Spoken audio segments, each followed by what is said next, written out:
Emerging on the frontiers of science, a pioneering breed of theoretical physicists and inspired inventors are challenging the way we think about harnessing the unseen forces of nature. Despite ridicule, lack of funding, and outright suppression, they are confronting an outmoded classical worldview and ushering in a monumental scientific revolution.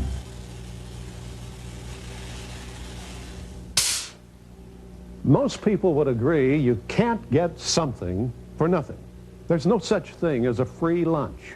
And yet, we get our oxygen free from the air we breathe. We get sunlight free, and water, that used to be free until bottled drinking water came along. But what about energy? We've always had to pay for that, whether it's wood or coal, oil or electricity.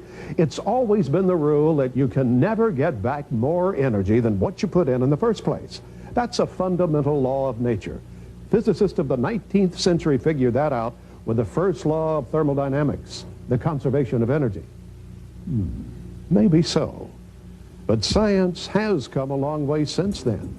And laws? Well, there's never been one that hasn't been broken. When will we be able to see free energy devices powering consumer products like this electric car? Well, they're already here. And you may be able to purchase one by the time you see this program. In Oklahoma, where oil has been king for over a century, inventor Troy Reed has been busy in his shop constructing rotating magnetic motors that he believes will soon revolutionize how we get around. As I was growing up, I came from a family of 8.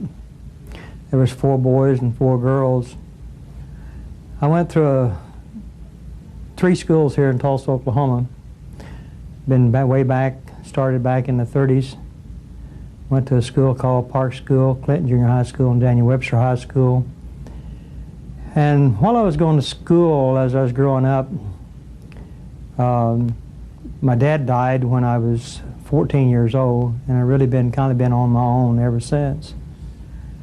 And all my life, I wanted to watch other people to do things and try to learn. And I got excited about seeing some people working one time on an old 41 Ford doing body work. I've seen some people doing some inventions, and I thought, wow, man, that's really great, really great. One of these days, maybe my life will change. And all of a sudden, I started having different things in my head trying to tell me a few things, and I bypassed it. That's what was really strange about it. So back in 1959, I was working for a little company called Tulsa Screw Products. I was a machinist for them. And the strangest thing happened to me that morning. It was on a Monday morning. I went back to the machine, and we had a coffee break.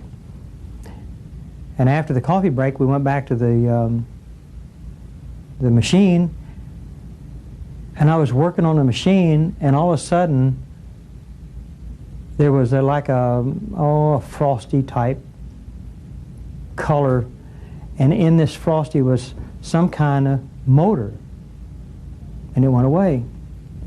I thought, man, I must have had a rough night. Well, maybe it had something to do with the coffee. 6 months later, it came back again, but buddy, it was clear. It was the old, what they call the old wooden prototype. It was the old magnetic motor that I got out here in the warehouse, and that's really how it started. So I kind of put it on hold. And I finally in my life built it later on in my life. And now I realize what the technology was coming to me on this motor about, hey, things do work. So that from the big old motor, just kept on developing other little projects that I had. But what's really unique about it, when I was 8 years old, I'll never forget it, there was a circle. It was the strangest thing. It happened for about 8 years. There was a circle like this, and it kept spinning, just kept spinning. And it was like that I was trying to go into this tunnel, but I could never get to the other end of it. And it wasn't just one night, it was every night, and it lasted for about 8 months. Finally, it disappeared. Then that's when things started to come clear to me on, I was always tinkering around with little batteries. As I was going through school, I fixed radios to make me a few dollars. Then after I got a little older, after I had that vision at this company in 1959,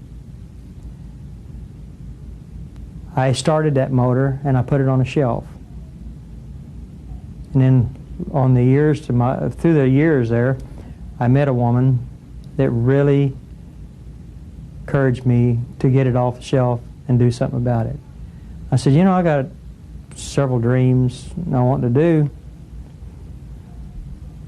And she said, what? So one night I came home, brought an invention home after I'd been married to her for about 2 years. I dug it up out of the ground after I'd been there for 21 years. It took me about 30 minutes to get it going, and you guys will see it today. It's called an air motor. Got it running, took me about 30 minutes. And she said, man, that is really neat. And I said, well, that's not it. I've got what's called a magnetic motor that runs off of a magnetic field. So she said, so I started it. I used to own a Corvette business. And so I said, only way I can do that would just be on the weekends. So I worked on the weekends on it. Then it got to a point that I couldn't do that, so I said, well, the best thing to do is just shut the business down and I'd work on it full time. So I worked on it full time, built this big old prototype in my garage, and she said, I'll quit my job when I see it run. I was walking by, I had a hammer in my hand. Somehow I walked by one of those magnets and it pulled all the wheels and it got it running. And I hollered at her and I said, well, the motor's running. 2 days later she quit her job. So that's what we've been doing for the last 5 years into the technology. And from the magnetic motor, it has sprung out like a bunch of flies. I mean, all the technology is just coming to me like you wouldn't believe. And everything I built works. And I think it was 6 months later, it came back to me again, so I feel like God was trying to tell me something right then. That's the way I looked at it. And then I sketched it out on a piece of paper, and then it probably a year later went by, I started building one of the old motors. I built a prototype, and I was just like all the inventors back then, skeptical about somebody going to shoot me, because I had this motor that was going to revolution the world. And so I put it up in the attic, and then I couldn't sleep at night. So the next day I got and I took it apart and I hid it. Then I put it back together. Now, well, you know, then I'd look outside and see if anybody. Now I thought, well, man, that's what's called paranoid. That is paranoid. So I had to stop that. And once I started to quit being real paranoid, then my life changed around with the motor. So I just opened to it, and next thing I knew, I built this beautiful motor. It worked, and it's a motor that generates electricity. And from that motor came from other technology, that how you can heat a home without gas, and I am really excited about that. I am really. And then I've got a motor called the Surge. Now I've got an electric car. Going to be doing an electric helicopter. That's really exciting. With my whole family. I'm the only one that's brown-eyed. All of my family's blue eyes. So I thought maybe somehow I'm different, you know. And the technology comes to me so fast, and I just can't understand. I couldn't understand my family, you know. I mean, I came from that family. Why didn't they have that? Why couldn't they get that? And then I found out later on in my life that my dad worked for a company called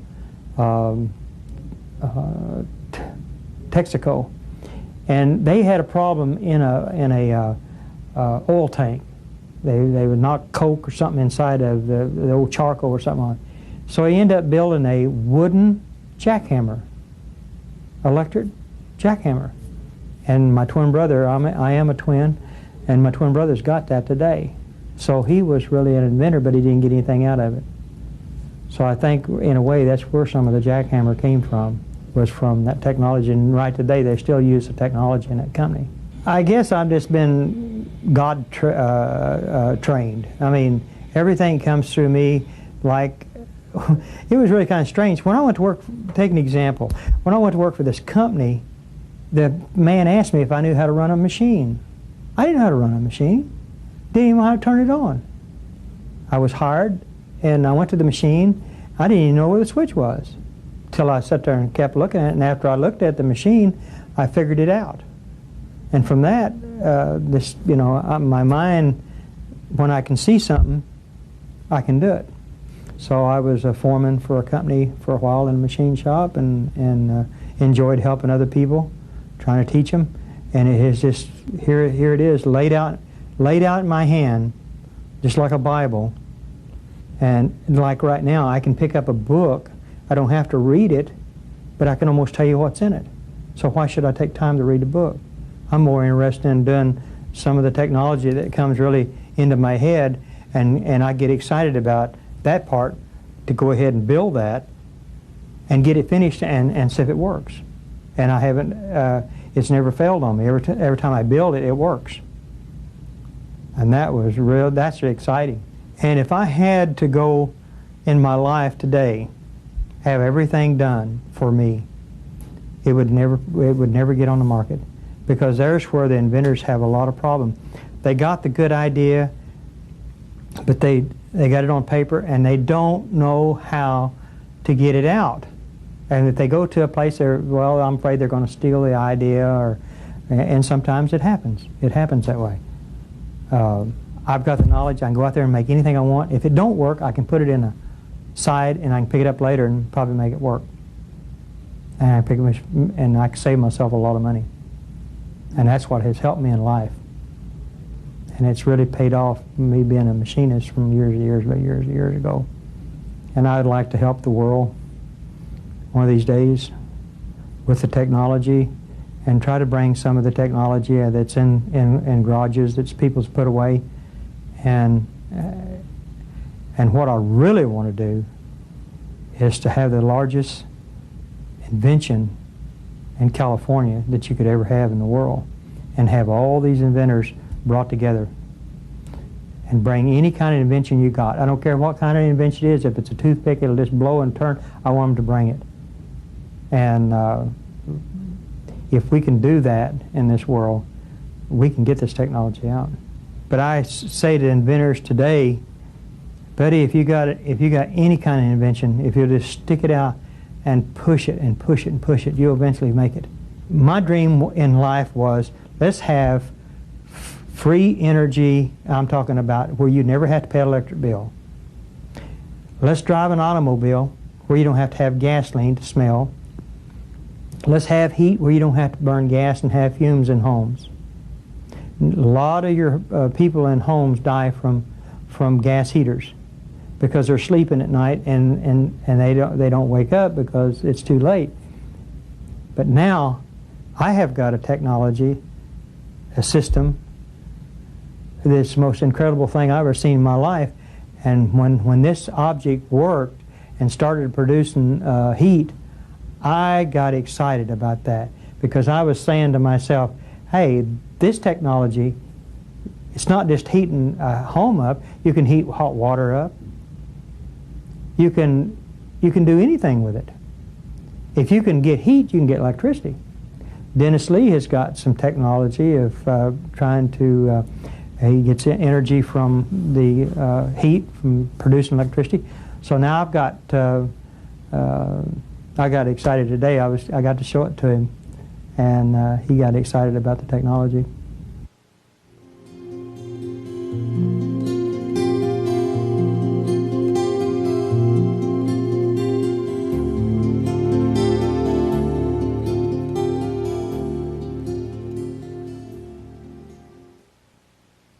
A lot of people, they say perpetual.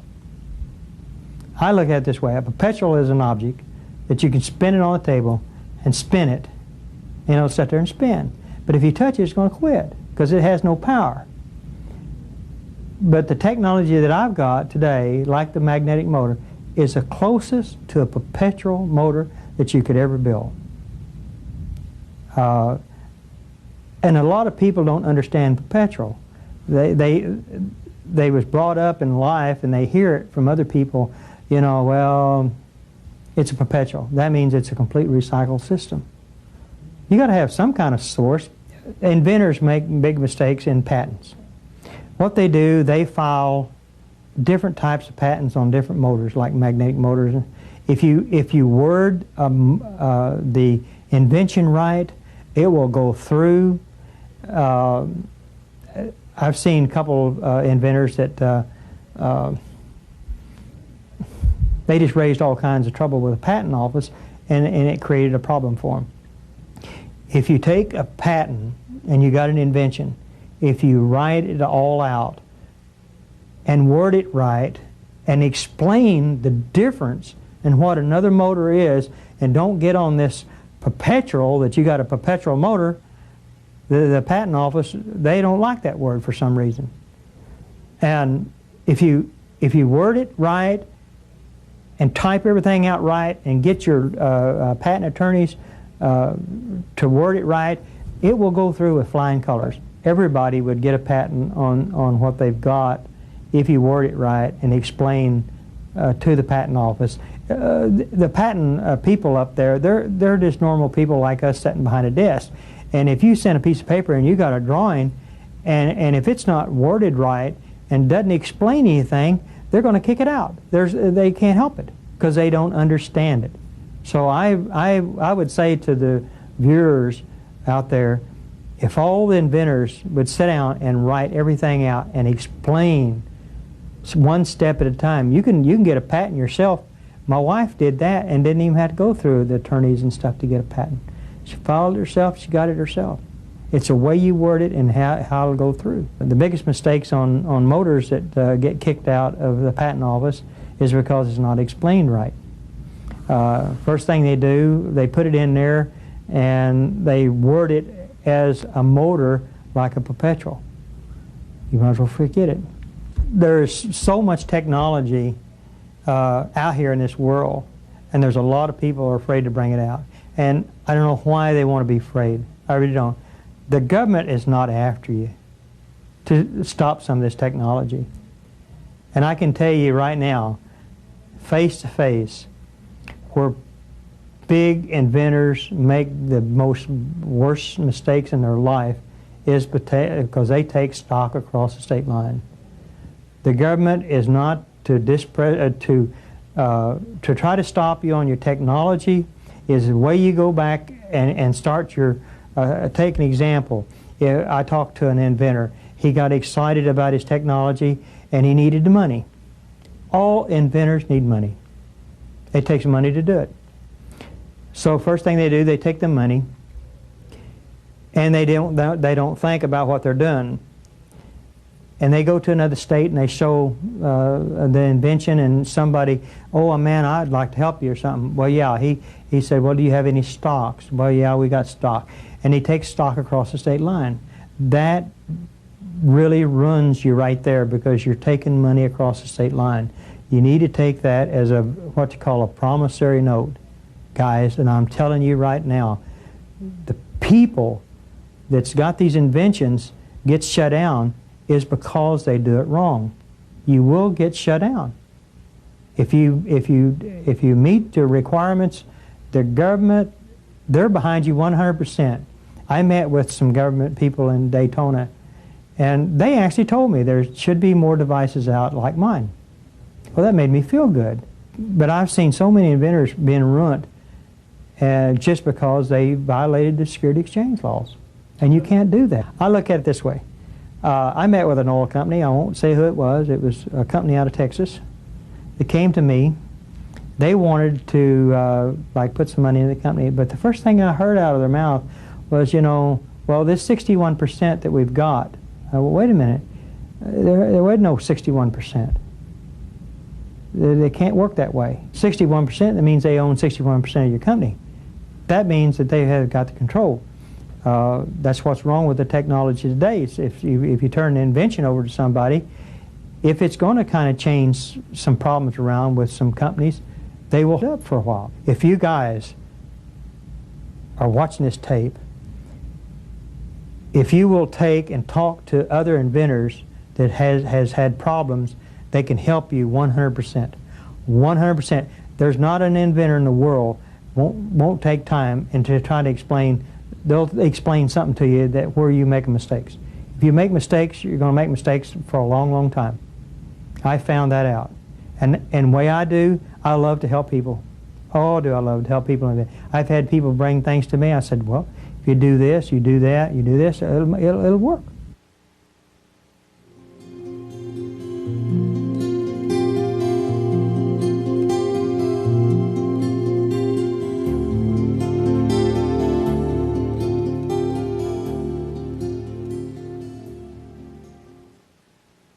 I don't care how long you live in this world. There's still going to be gas cars.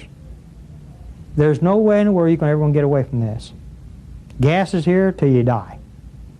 There may be some different solution. Dennis Lee has got some technology on a motor. I went to a thing last night, really, and I seen something that I was really excited about. You can drive a piston down. I haven't said anything to nobody about it, but I've got a motor out there right now that I'm working on, and it's really a secret project. And nobody knows about it.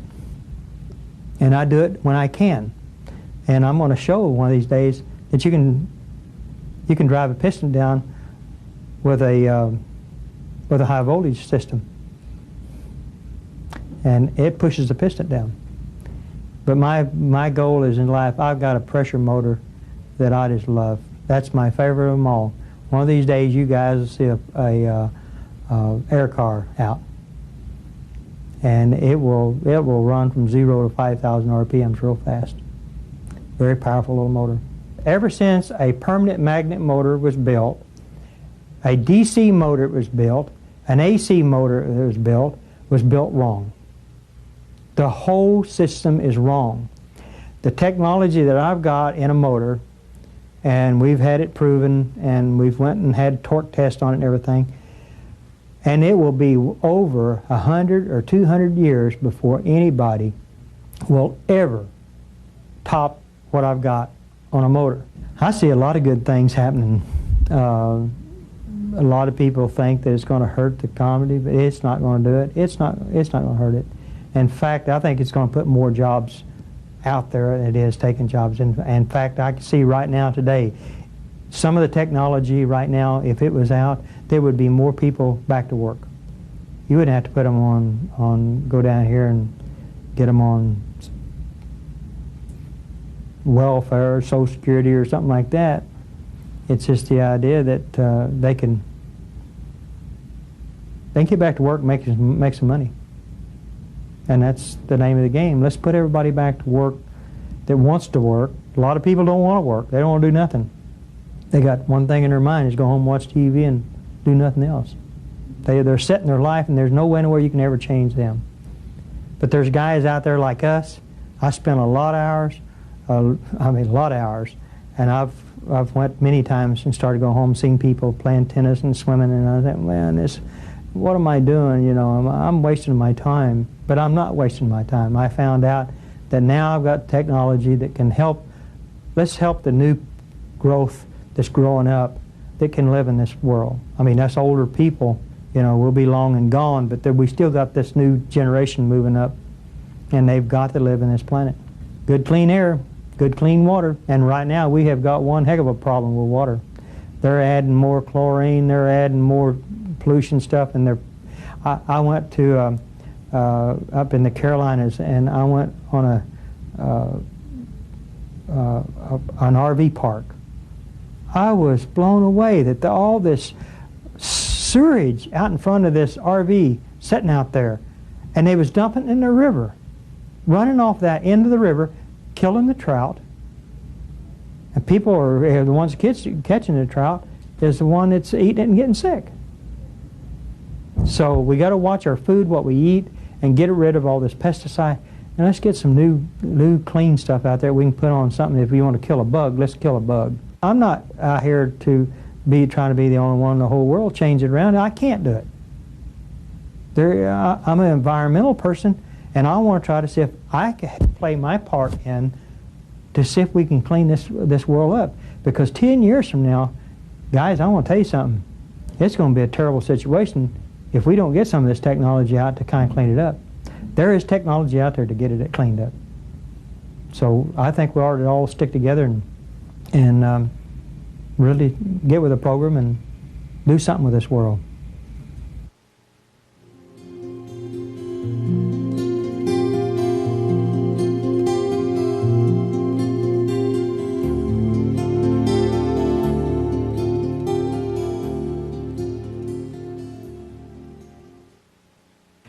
This old motor, what they call the old clanker, has been around since about 1989. We unveiled it here in Tulsa, Oklahoma. There was a channel 2 and channel 6, and I think another channel was involved on it. We had a big unveiling on this old motor on December the 15th, 1989. On the 28th, I was interviewed on the air from a little program called For the People. There was a guy named Richard Hoagland, who's a dear friend of mine, and Chuck Harder was talking to me about the old magnetic motor. They got a hold of a videotape. Somehow they got excited about what was happening, and I understood that a lot of people had drove down the road and pulled off on their cars on the side of the road till the program was over. This old motor is what is the old wooden prototype that I had a vision of. This is the vision I was telling you about that kind of come up in the cloud a little bit that morning. And it came to me about 6 months later. All it is two wheels in the center that rotates, and they got magnets in it. And I have a crank over here, and a lot of the old videos are still out in the public, and they're still selling videos. I was told here not too long ago a guy had ordered a video out of a catalog of the old wooden prototype. They have copied it so much that it only hardly looked like the old original film. But this old wooden prototype, where people in life is trying to build what they call magnetic motors, and they always said something about, now if you really want to see something what they call closest to a perpetual motor you ever seen in your life would be this old wooden prototype. This is an old mechanical device. It's got 2 inner wheels on the inside and 2 outer shell wheels with magnets. They got 8 magnets on this side, 8 magnets on the inside here on the inside rotor. It's got a crankshaft. It's got 4 crankshafts throws in here. As a rod comes up here, I'll try to move it. If you can see it, I don't move it too much because I got it about disassembled here. But you can see one of these rods in this section here. This shaft up here comes from this crankshaft. As I was rotating it, as the motor rotates around, this shaft comes up to what they call an injector. An injector on this motor is made like a ballpoint pen. A ballpoint pen, if you turn it upside down and push it on a table, and then push it again, the pencil will jump. These injectors built up here, it acts just like a ballpoint pen. As the shaft runs up, it locks that pin in place. As the motor rotates over into the next one here, that unlocks that one there. As it rotates over this side on this motor here, it unlocks this one here. So what this motor is actually working, it's lock, push,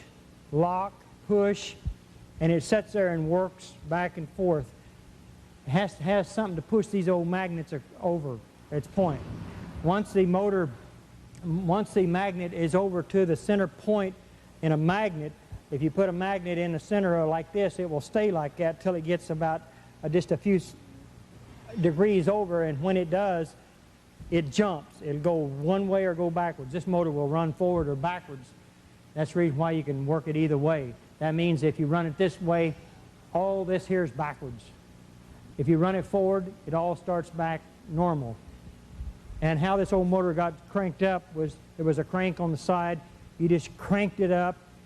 But how you got this motor started, you had to come in the front of it, take both hands, and you had to rear back, and you had to get both wheels going at the same time because it had so much power it would twist the crankshaft as it flipped over. Once that motor was running in operation, turning, I ran over here and I grabbed this crank and I was cranking real hard till I felt it kick in. Once it kicked in, it drove a generator on this side here. It drove another little motor system over here. We had a battery hooked down to the bottom. Anytime that you run a DC motor faster than the RPM that it takes to run it becomes a generator automatically. So the energy that you're spinning out of a DC motor will put the amperage back in a battery. It takes 14.6 to charge a battery up, and as you're spinning this motor, it was putting out more than 14.6. As the generator was running, it lit an old light bulb up here at the top. We lit up these fog lights down here off of the battery, show that the battery was drawing energy from it as the motor was running. After it got into its RPM, it would charge, it would move this generator motor, a motor over here, turn and become a generator, and then it put the voltage back in the battery. The battery ran my lights.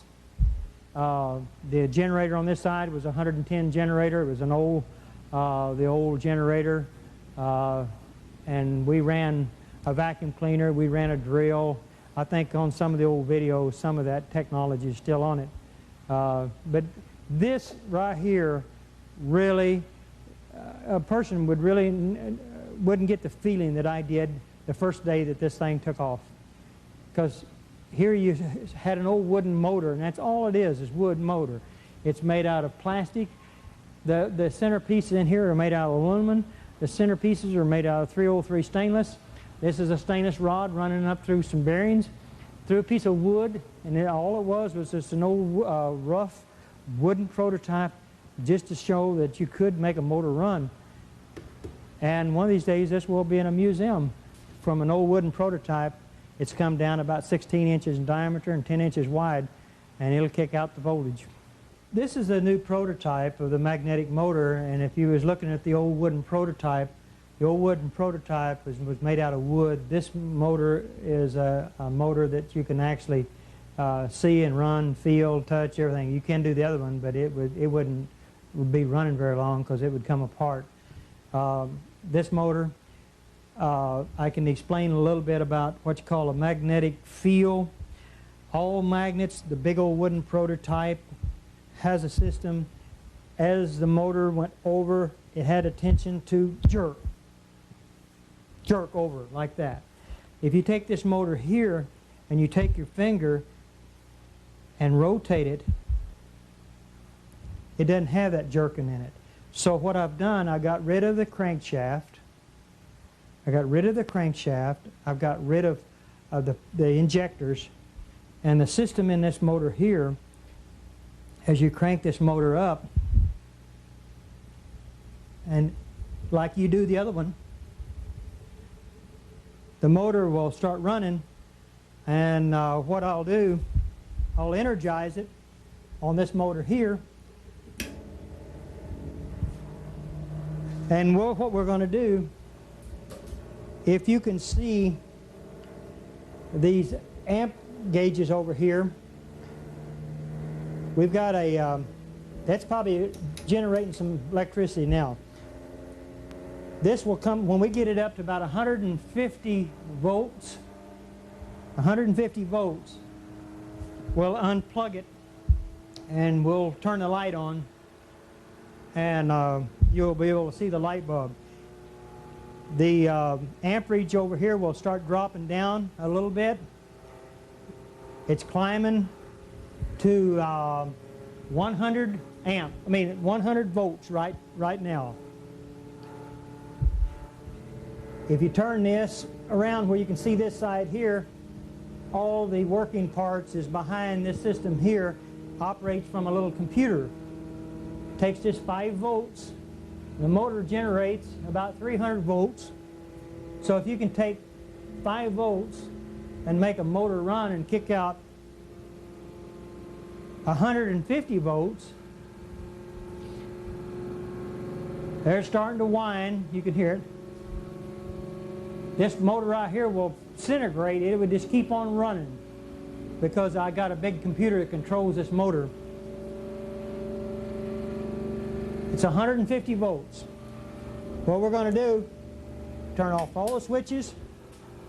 Make sure there ain't nothing plugged into it. There's the plug. There's your 110 volts. Motor still running. You can operate this table plumb around. Still got energy running. Nothing tied up in the back of it. Nothing on the floor. Rotate it around, still running electricity. So what we're going to do, let's run some motors off of this. So where you can see this motor running. Let's kill it down a little bit. It's still generating enough electricity in here to run in that motor. I've got two motors. One of them is called the surge motor, like I have in the car. That's 12 volts. Motor still pulsing from the energy that it's producing. If I hook this motor up right now to the DC side, it would blow that motor out, because right now I'm producing over 100 volts of DC. The motor has got nothing hooked up to it. Rotate it around. Nothing in the floor hooked up to it. Motor still running. Still running. Still generating electricity. It's running too much voltage for me to hook these motors up to it right now, but let's go ahead and let it run down there where we can get it down. I may have to slow it, try to put some pressure on it to stop it. So let me see if I can kick it down some more.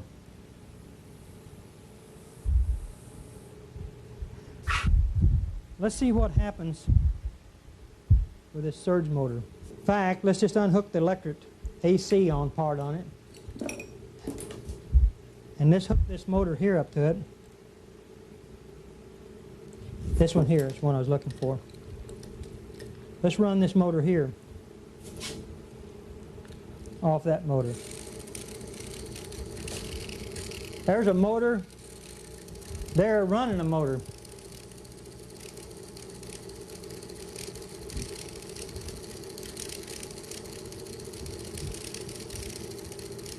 So you can see the difference from that big old wooden prototype. Here we got a motor that's running a motor, generating electricity.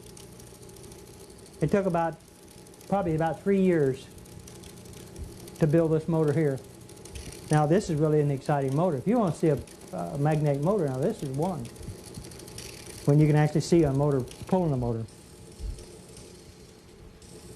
Still kicking it out. And what's good about this, you're talking about electric automobiles, this right here can set it in the back of an electric automobile and generate electricity and charge batteries up in a car, especially the new battery that I got.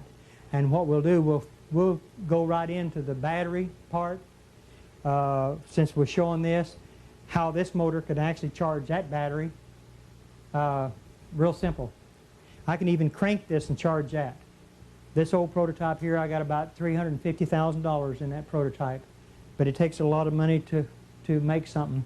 So you can see there's nothing hooked up to the motor. The old motor will run. It'll keep pulsing, and once it gets into a stage, this motor will just keep on pumping.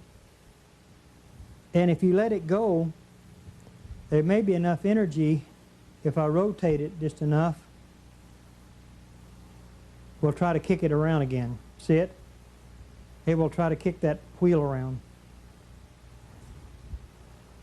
I've come in mornings and I've had to put a screwdriver in it because the vibration where the other building I was would actually, I'd come in and this motor would be running.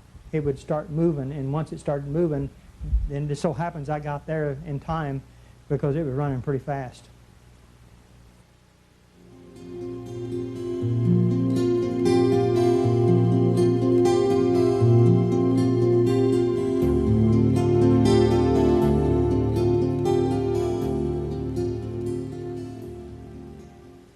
I come up with a new technology on a battery that I'm really blown away with. It's a technology that has no acid and has no lead. I've got a battery that weighs 14.25 pounds and it charges from 8 to 12 seconds to 200 volts. If you want 25 volts in it, you can put 25 in it up to 200 volts. We've come up with a new battery that has no lead or acid in it. This battery here is a plastic battery. The stuff that I have in it is called Secret. It's a material that has been known for a long, long time. This battery weighs about 14.25 pounds. It's a completely total recycled battery. The tops of it are made out of brass. We're getting ready to hook a battery charger up on it. We've got a meter sitting here. We're going to show how many volts that we're going to put in that. And then I'm going to turn this light bulb on. What I'm going to do, I'm going to go ahead and turn this on up to high. I'm going to turn it on, and you can watch this meter, and I'm going to count seconds as fast as I can. So here I'm going to go. Let's turn it off. It's probably already charged, 94 volts. 1, 2, 3, 4, 5, 123 volts we've got in that battery. That means that this battery here will turn that light bulb on.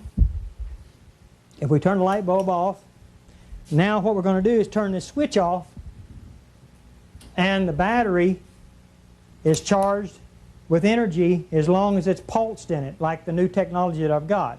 So let's take it back down. Let's bring her on down. It's got 35, 30, 26, 19. Let's drain it all back. And I'll show you all at once how fast we can do this. Let's go down to 6,432 milliamps, 1 milliamp. Nothing in it. Now we're going to take this, put this on high, and I will turn this down to low, and I'm going to count. 1, 2, 3, 4, 5. Full charge. 125 volts of DC to that battery. So this technology, as long as I energize it, it's got a pulsing system like I've got in the car, and the other technology will keep that battery full charged. This battery will hold up to 200 volts. It's designed to take to 200 volts. It's designed to take 5 volts, 3 volts, any volts that I want. So this is really exciting, a breakthrough. This is off. We can unhook the battery like this. We can turn, there's nothing hooked to it except the meter. We can turn it on, and we got electricity out of that battery. You can get it down, it'll hold 83 volts.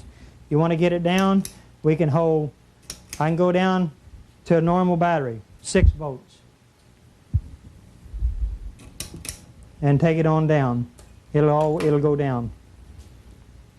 That's exciting. It's some new breakthrough on a new type battery.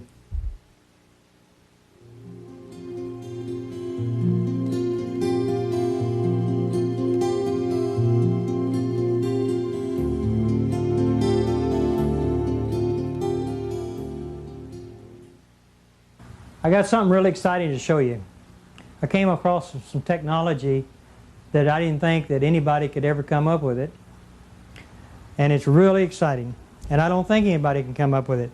It's a concept, that a system that floats in a magnetic field. That means nothing touches.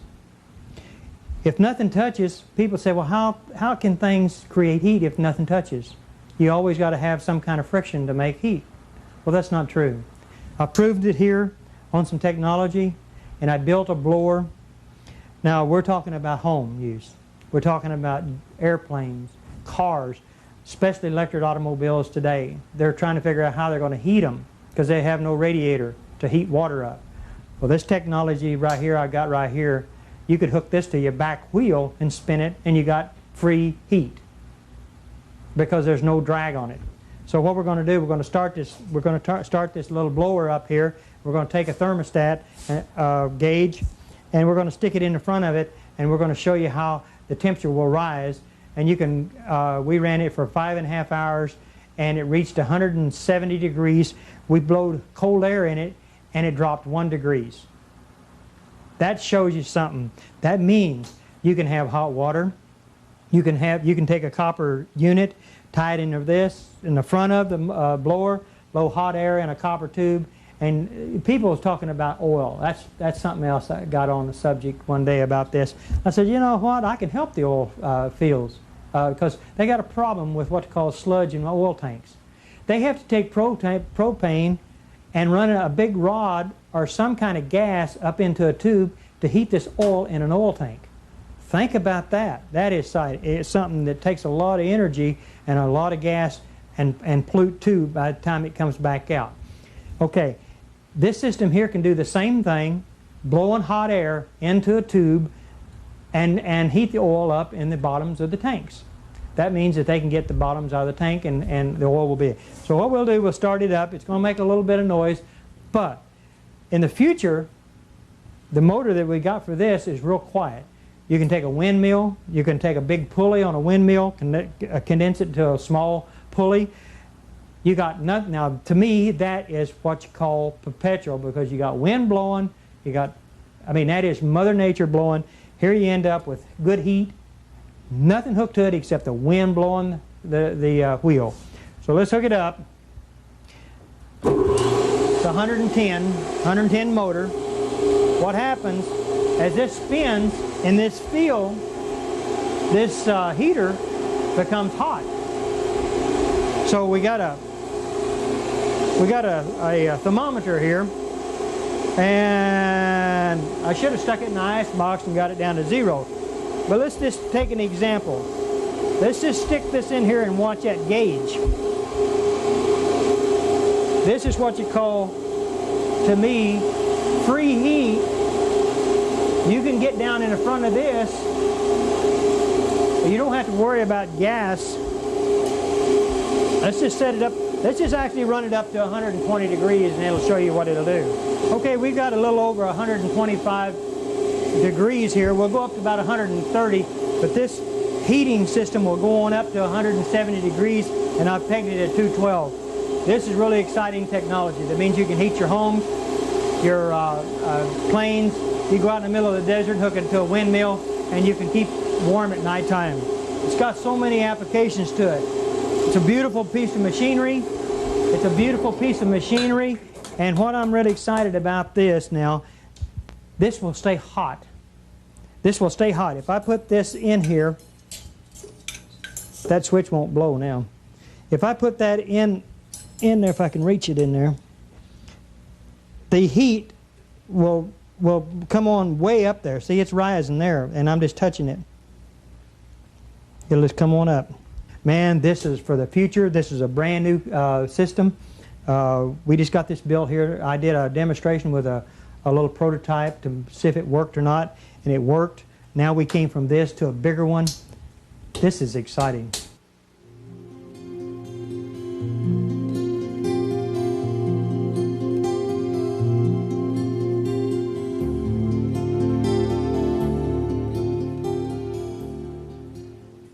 Since I like to invent things, this is a motor that I was talking to earlier in the film, that I had come up with a motor that I had buried for about 21 years. This is the motor. This is what they call an air motor. You can turn this motor upside down. You can turn this motor upside down, it'll run. It's like giving a gas feed. All you do is just insert the little air. It's like using a gas feed. The motor could be driven from the back wheels. The way I designed this valve in this is to you put a use this as a back wheel system. You know, work as it turns. Or you can make it fix this into a car and drive a transmission off this side here, and then you can drive an automatic transmission with it.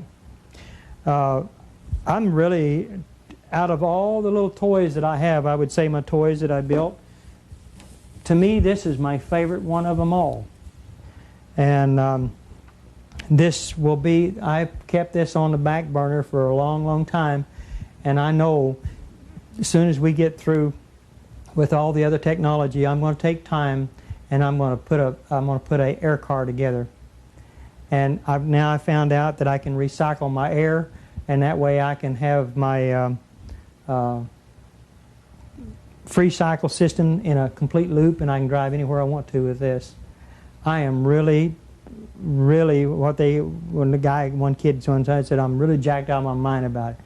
So that's the way I feel about this little, and my wife really, out of all the units that I've got, she feels like she likes this one the best too. But you can run Pepsi through it and drink Pepsi out the other end, it won't hurt you. You can run oil through it, you can hook anything to it and it'll run, as long as it's got a little bit of pressure. That's the reason why one of these days, and if I die, I told my son I would like to have him to follow in my footsteps and take this and build the pressure car. He knows all about the technology. So it's really exciting. I'm proud of this.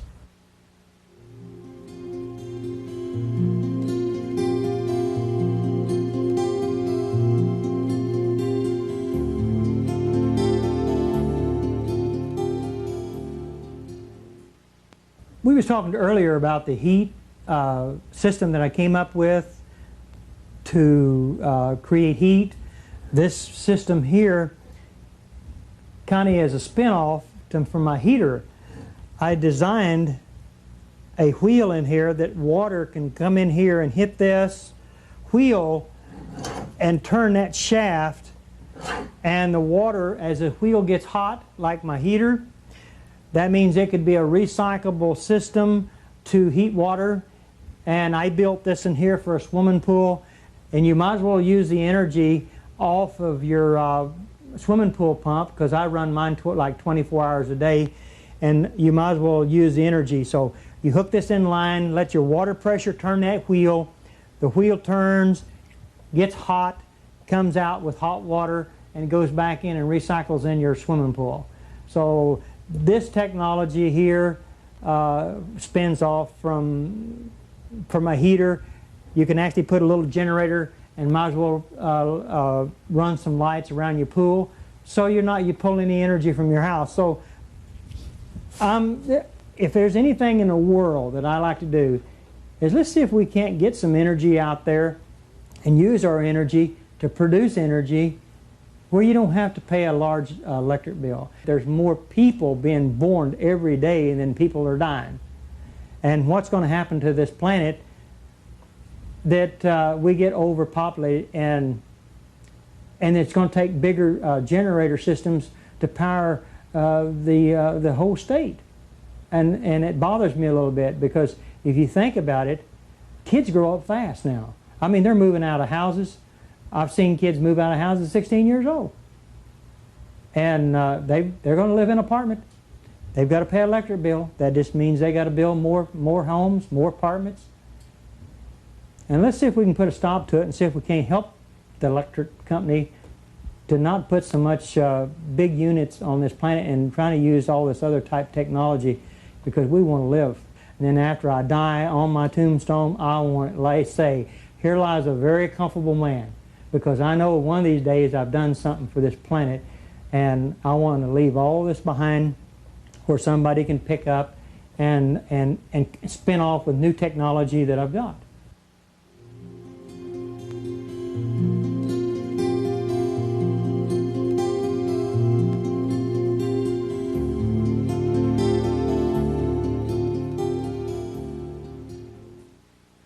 We've got a motor here it's called the Surge technology. It's the same technology we have in the car. This motor is a very powerful motor. It's a 3-stage system that you can go to 12, 24 to 36. This is going to be the new motor, little motorcycle motor. I'm kind of proud of that motor. That is my design. It's an air-cooled motor. I made it special, wound it, put her together, and as soon as I hooked it up, it worked perfect. The motor doesn't get hot. It's it's all aluminum housing on it, and I like the design, so I stayed with that design there. So I hope one of these days that when you out running around, you see a motorcycle with that motor in it, you know where it come from. This motor here with a low side on it, 12 volts, will create 2 horsepower. That's a lot of horsepower for just 12 volts. You go to 24 volts, you end up with more horsepower. You go to 36, you end up with more horsepower.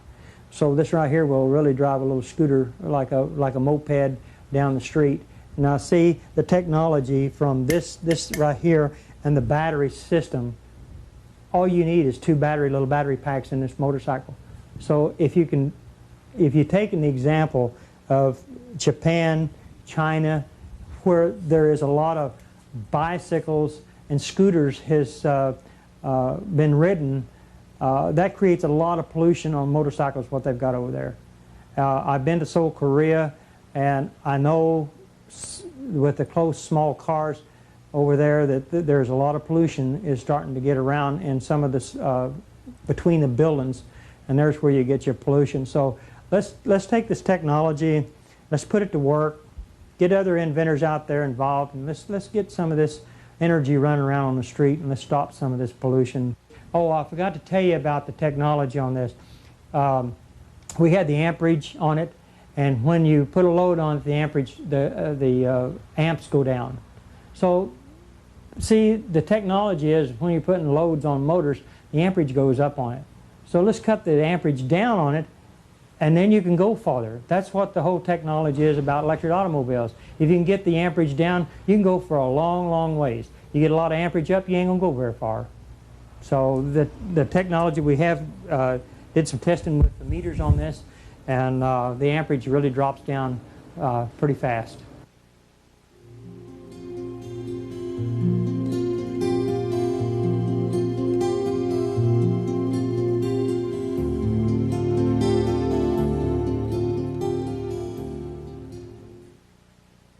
The main key about automobiles today is they drive a car and the amperage will go up on it. If you're driving 50 mile an hour, 60 mile an hour, amperage keeps going higher because it takes more voltage to input, and the amperage has got to drive that motor. Well, if you got what you call a pulsing system, and since I discovered that the DC motor was actually built wrong, then I come up with a technology on it. Now, as you drive an electric car, the amperage will go down instead go up because it's a pulsing system, and that you don't have to have what you call a real huge large motor to run an electric car.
Beautiful automobile. You can drive it anywhere you want to.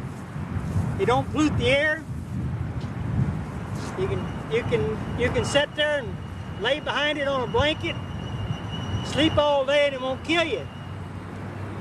This technology is a 1993 Geo Metro. We got a small motor underneath the hood. And the technology is called a surge. It's a pulsing system. That means that the amperage goes down instead of the amperage going up. So that's what all the people that has developed, trying to develop electric cars, has got a problem with it.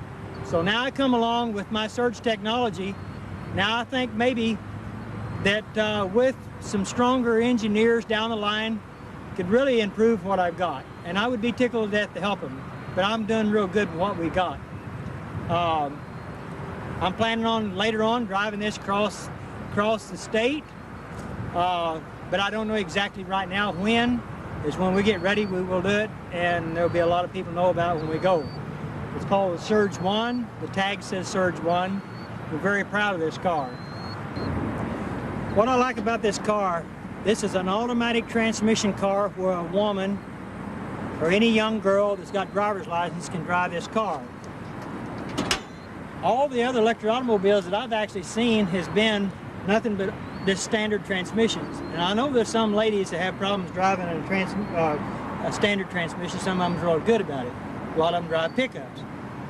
But now we developed a car that any woman can jump in this car and go to the grocery store and not have to worry about shifting any gears. There's not a whole lot of what you call junk, I would call, under cars. I've seen a lot of electric cars that had a lot of stuff in it. The only thing that this has a battery to run the radio, the blower. We've got 2 safety switches over here that can be mounted into an enclosed system, but we did this where you could see, where people can see this car with the technology. It's a safety switch system. This is a controller box, a Curtis control box. It cuts the amperage down. So with the amperage, here's what's real good about electric automobiles. All electric automobiles that has surge technology with this in it, they create heat. They've got to have a fan to blow this Curtis controller off because it gets hot. We don't want that to get hot. We want to stay that cold, because once it stays cold, you save on all the computer chips that's in this controller. So that means you can go farther, longer, and you don't have no problems.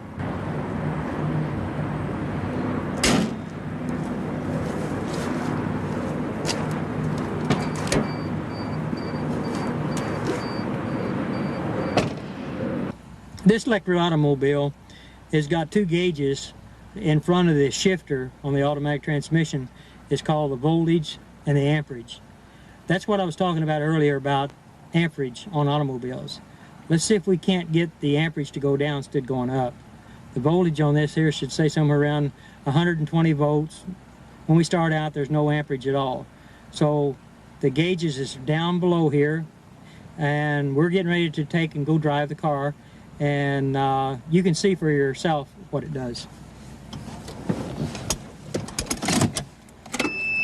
I've got 2 switches that I turn, 3 switches I turn on. The key, I turn on 1 switch for the battery pack, and all you do is just take and put it in gear, and the motor sounds like a little sports car. Shifts, runs good, fantastic automobile. If you'll see the amperage on the gauge, see it going down? The amperage goes way down. That's what I like about an electric car. If you floorboard the car, the most it will do would just be about maybe 100 amps. And that's what we want to do. By flooring board the electric car, called the Surge, will not pull over a little over 100 amps. This is all automatic. You can start off dead. What you want in automobiles, you want to see this drop. That means if you go faster you drive this car, lower the amperage will drop. I like the Surge. It's a quiet car. You can go anywhere on the highway. You can keep up with the traffic. It's got overdrive in it. It's got passing gear. So it'll go anywhere really anybody wants to go. If you want to take a trip, you don't have to worry about it going and go plug it in the house, because it's called the Surge technology. It's a beautiful automobile, and I love it, and I put a lot of hard work in this car, and we're going to make it. I want it where you can actually do this like go to a bank and borrow the money if you want to, or pay cash for it, and you got a car you ain't going to have no trouble with it. You don't have no oil, no gas to fool with. And I like about the new technology on the battery. That way you have no lead, and you can not have to go throw it in landfills. And the technology is here. See you around. This is your future, people.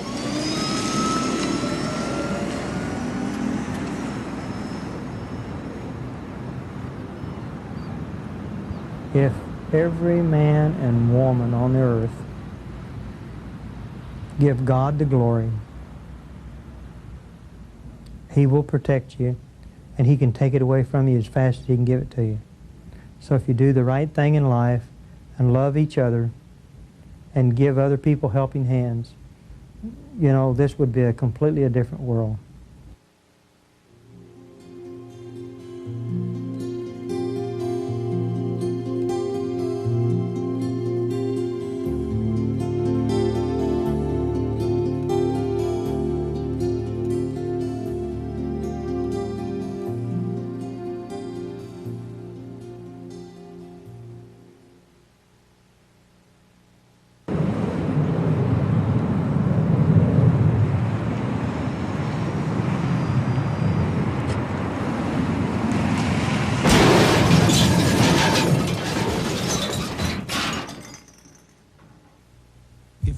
Fascinated by the amazing technologies and concepts you've just witnessed. Now you can get even more valuable information and details from the new Energy series. 5 full-length videos, 9 hours of in-depth conversations and demonstrations of free energy systems. Explore the worlds of inventors and theoretical physicists who are changing the paradigms of science. Volume 1 features Tom Bearden. In particle physics, any electrical charge is automatically a broken symmetry. Now, what this means is there is a virtual photon flux, a violent flux exchange between the vacuum itself, which is filled with this virtual photon flux. Volume 2, John Hutchison.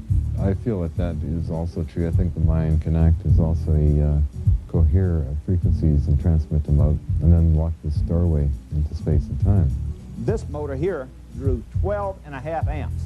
Volume 3, Joseph Newman. This motor right here only draws 7.5 amps. And look at the size of the propeller. Look at the size of the propeller. Look at the size of the motor. Look at the size of the motor. Now this is exactly what I teach throughout my book. I taught it to Dr. Hastings. I've taught it to the world, that the larger you make the mass, then the smaller amount of power it will take and the more power it will produce. Volume 4 highlights Troy Reed. This is an old mechanical device. It's got 2 inner wheels on the inside and 2 outer shell wheels with magnets. They got 8 magnets on this side, 8 magnets on the inside here. Let's see what kind of torque we got at 75 psi. And Volume 5, Dennis Lee. Okay, here goes. Maxed it out. So it went all the way off the end of this thing, 150 foot-pounds of torque. This engine. They're just $29.95 for each tape. Now the process or get all here, 5 for $119.95, a savings of $30. Place your order cycle. today. Call 1-800-795-TAPE, T-A-P-E. Or write to Lightworks Audio and Video, Post Office Box 661593, Los Angeles, California, 90066.